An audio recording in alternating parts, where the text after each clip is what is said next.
اعوذ باللہ من الشیطان الرجیم بسم اللہ الرحمن الرحیم۔ حضرت علامہ قائد ملت جعفریہ مفتی جعفر حسین قبلہ اعلی اللہ مقامہ نے صحیفہ کاملہ کے ترجمے کے آخر میں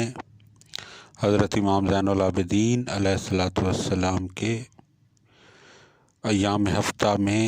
پڑھی جانے والی دعاؤں کا تذکرہ کیا ہے اور فرماتے ہیں کہ حضرت علیہ الصلاۃ والسلام بروز اتوار اس دعا کو پڑھا کرتے تھے: بسم اللہ الرحمن الرحیم۔ اس اللہ کے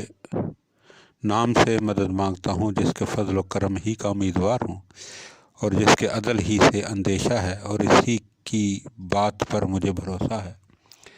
اور اسی کی رسی سے وابستہ ہوں اور اسے عفو و خوشنودی کے اور اے عفو و خوشنودی کے مالک، میں تجھ سے ظلم و جور زمانہ کے انقلابات، غموں کے پہم ہجوم اور نازل ہونے والی مصیبتوں سے پناہ مانگتا ہوں اور اس بات سے کہ آخرت کا ساز و سامان اور زاد راہ مہیا کرنے سے پہلے ہی مدت حیات ختم ہو جائے، اور تجھ ہی سے ان چیزوں کی رہنمائی چاہتا ہوں جن میں اپنی بہبودی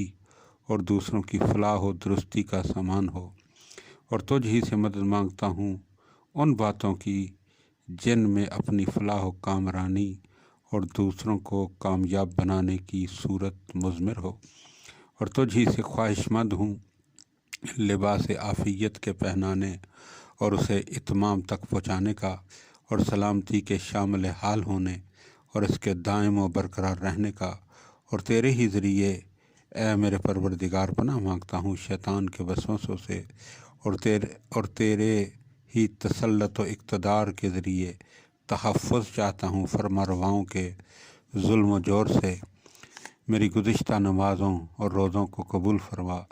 اور کل کے دن اور اس کے بعد کے دنوں کو آج کی گھڑی اور آج کے دن سے بہتر قرار دے،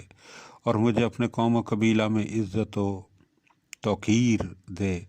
اور خواب و بیداری کی حالت میں میری حفاظت فرما۔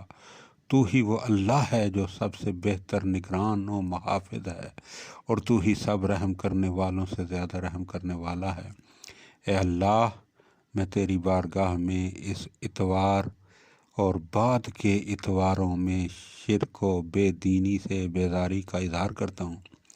اور قبولیت کی خاطر خلوص نیت کے ساتھ تجھ سے دعا کرتا ہوں، اور با امید ثواب تیری اطاعت و فرما برداری پر برقرار ہوں، لہذا تو بہترین